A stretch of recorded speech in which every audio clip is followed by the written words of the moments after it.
Froggy, I have exciting news. You're going to finally get your legs back. I'm gonna be a real boy. No, I'm sorry. That's just a joke. You're getting arms instead. With fingers. Ooh. Yes. No. I need pixel fingers. No, I'm sorry. That was a lie too. You get nothing. You are a cruel man.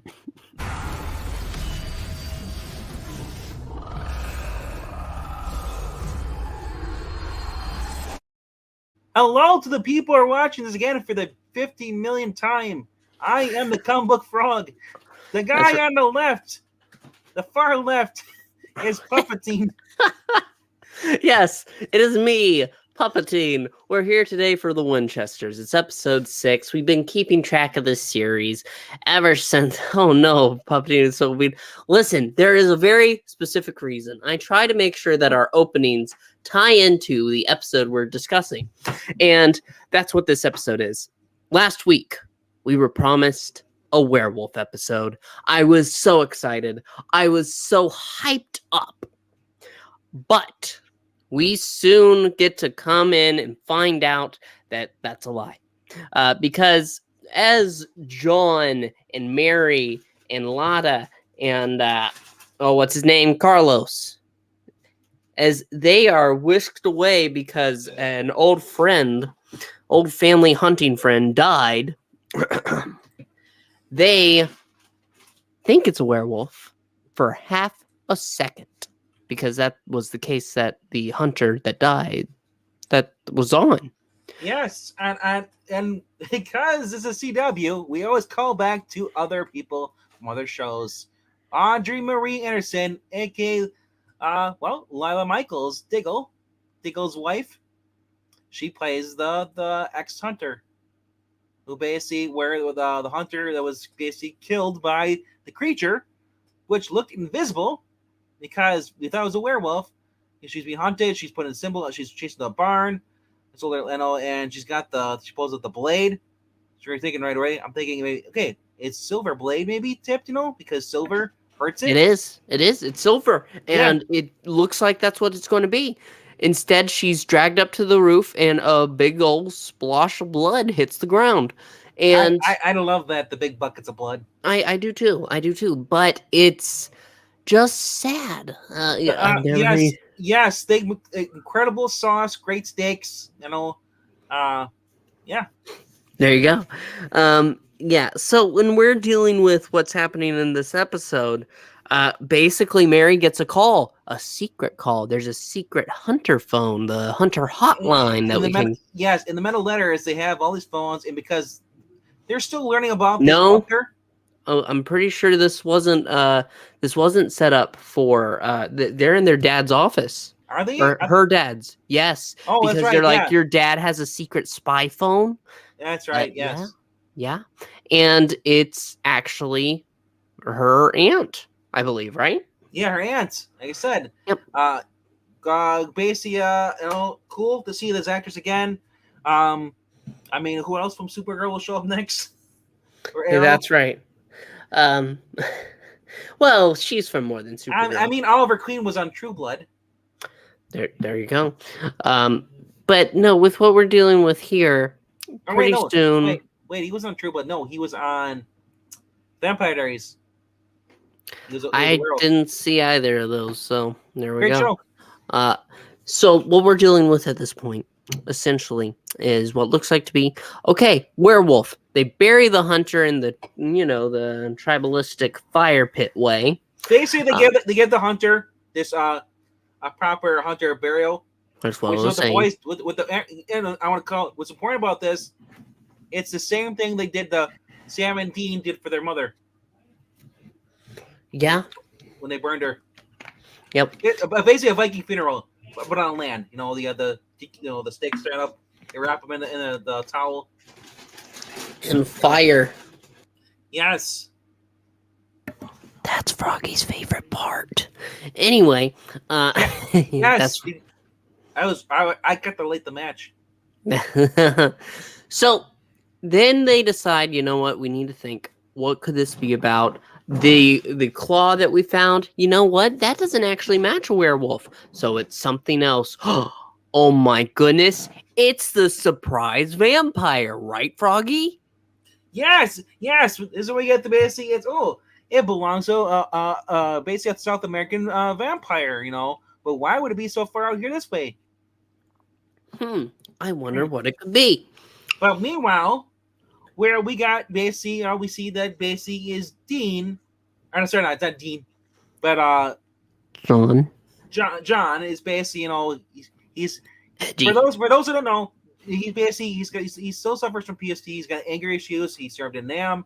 He's the only survivor of his company, and he's just dealing with his anger, and they know where the villains, basically the Akrida, the main bad guys are, the ones that are basically drawing all these monsters into Lawrence, Kansas. They know exactly where it is, and he wants to go look again. And they're saying, like, no, John, calm down. We don't need, let's be rational. We'll do this. And he's just like, well, why should I slow down when it's only the pending, doom on basically the Earth's gonna die. The world will end, but yes. What's the big idea? Yeah. So anyway, this basically, the reason it's called pacifist and angry issue because it's all about John's angry issues and how Mary's talking to him. Like, your mother told me about how you like to run ahead right first into things because you're so angry, and and she's basically trying to, and he even snaps her. He's like, I don't need you or my mother, basically psychoanalyzing me, which is true to a parent, because they shouldn't be there. They should there to support him, and that's it. When he wants to talk, he'll talk. But yeah, so basically, I didn't get it for that with Mary, but obviously Mary has feelings for him, so she's trying to reach out, and she's trying to contemplate getting out. But that's not even the biggest problem. The pacifist part, when we talk about the title, is Latika. She is dealing with whether she wants to be a hunter or not, because hunters kill, and she's against killing. And even at the end, when it's the big reveal, basically is, well, the vampire is not even a vampire. It's a spirit. It's a ghost. Yeah. So here's the story. The aunt who retired from hunting, who got out, which is a big deal. How did she get out? She was friends with the hunter who died. That's one. But they were also friends with this other hunter, a man whose name I forget because he doesn't really matter. Mac. Well, Mac and them, they were chasing, and because Mac was so obsessed with the hunter life, he took a dark turn, used dark magic, and went down in the cave to face down this creature. And that is when, boom. Well, yeah, dead. we learned that basically the actress who played Lila on Arrow, not only was she not trustworthy on there, surprise, on this show, she's the same type of character.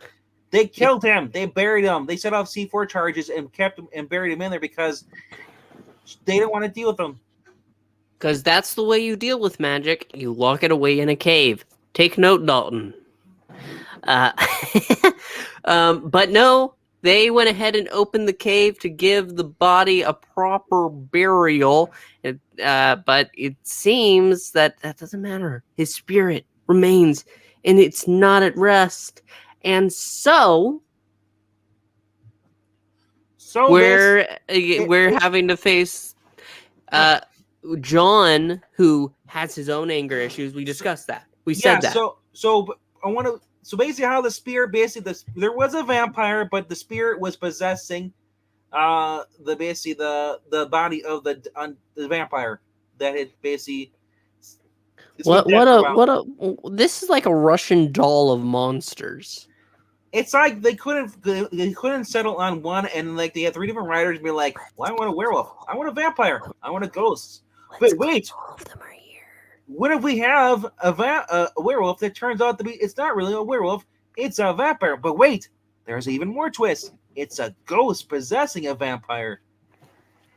And then the ghost can possess John, and then the ghost can face his issues and forgive and move on and blah blah blah blah blah. And the whole time, and then now here's the other part. I didn't mind. I thought it was all right. we all, it's Carlos is gay on the show, but even though he's a little flamboyant, but he's not at the point where like, hi, I'm Alex, I'm gay every single episode. He's actually, He's not the Iceman of of hey, no. the Winchesters. So Um, so basically, Carlos, because Latika wants to take the claw, to a Latika. specialist. Latika, I call her. But anyways, yeah, or Lottie, and they take it to this special friend, who, and turns out Carlos goes with her. Carlos sees immediately is awestruck by this guy, and it's kind of funny because Carlos is the guy is always making the Cisco bad level jokes, like Zach level / Cisco from Flash. No, not more jokes, more just his flirtations. Yeah, yes. So when he sees this guy, Oh. he's flabbergasted. He cannot speak, and the guy's name is Anton. So maybe we'll see more of Anton in the next couple of episodes. Maybe. Hopefully we see more of that than another. Hey, you've got to deal with your issues ending. Yeah, Because listen, yeah. I understand. You have a series. The important thing is that you go ahead and have your characters. They have their flaws, and they can grow. They can grow one way, grow in another. However, no one's growing here. I feel like at the end of every episode, we get to a point where okay, we're making progress, and then we revert back. And it's not that I'm disliking the episodes or anything. They're fine episodes, but I feel like they are missing what they're wanting to do. They know what they want to do, but they're failing. And it's very hard. I want to point out though something that Supernatural did really well. Dean hated himself for the whole entire series because he had so much pressure, so much grief, trauma, childhood, having to basically being a 12-year-old, raising his younger brother, be also hunting with his dad, killing monsters. He never had a childhood. So all the way through the whole entire series, when something went wrong, Dean always he's so quickly, like Bobby said, you're so quickly that basically to sacrifice yourself for your brother. You're like you don't value yourself, you don't value your life, and I see that with John. John Yeah, is not fair. not really doesn't value his life, but I mean he's got his issues and he's dealing with it the way he deals with issues, and now I understand that's where Dean gets his stuff, Yeah, no, I understand that. I don't But disagree. but I don't want Mary. I want Mary to be like, you know what? I accept it for what you are, but like, I don't. It would have been one thing if it had been like a conversation at the beginning or the end. It had nothing to do with the episode towards the end. It was just a side story going on. It would have been right. But the fact they had to bring in like, wow, Latika, she's a pacifist, and she even talks the spirit that's possessing John and is trying to attack Mary and kill Mary's aunt, Tracy, because for revenge, because they basically killed him like 10 years ago. She's like, don't shoot him. We can, Mac, you can still make a better choice. You can learn to forgive. I'm thinking, oh my gosh, shoot me instead.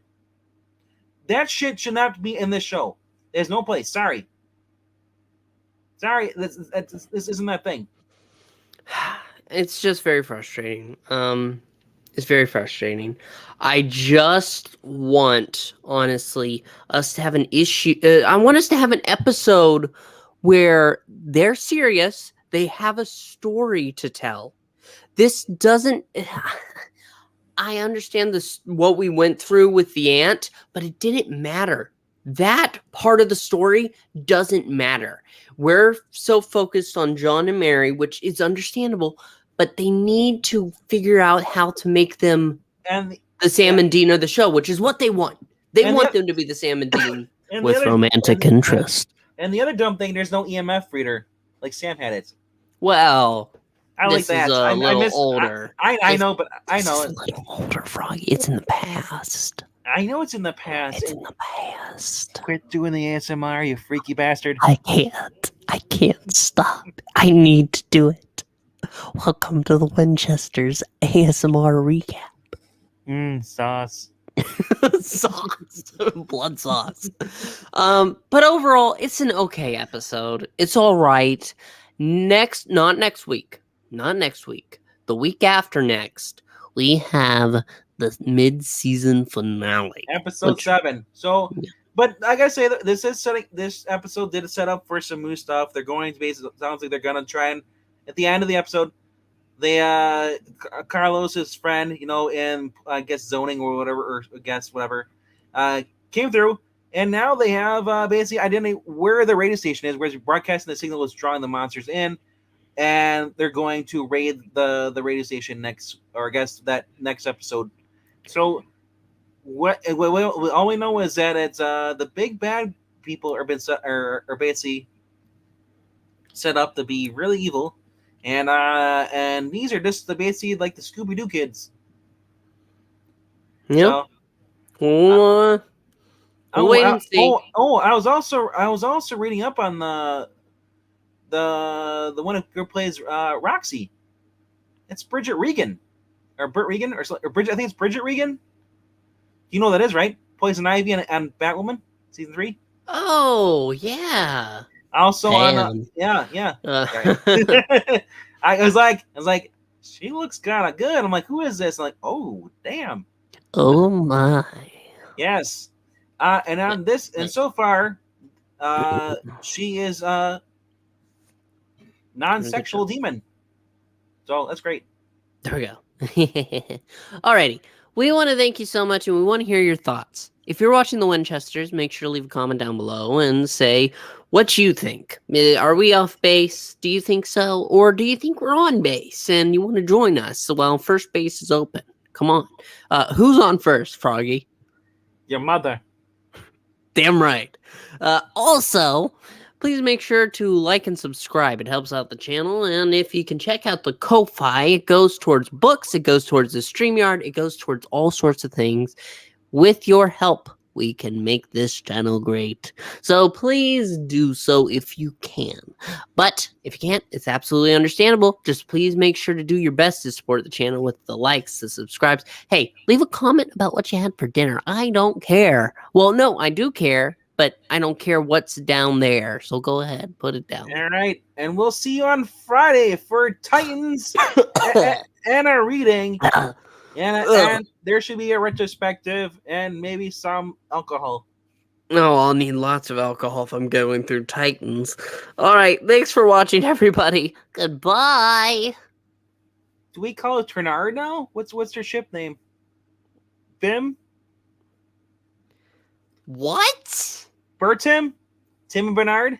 Hey. Eat frog death. Ribbit.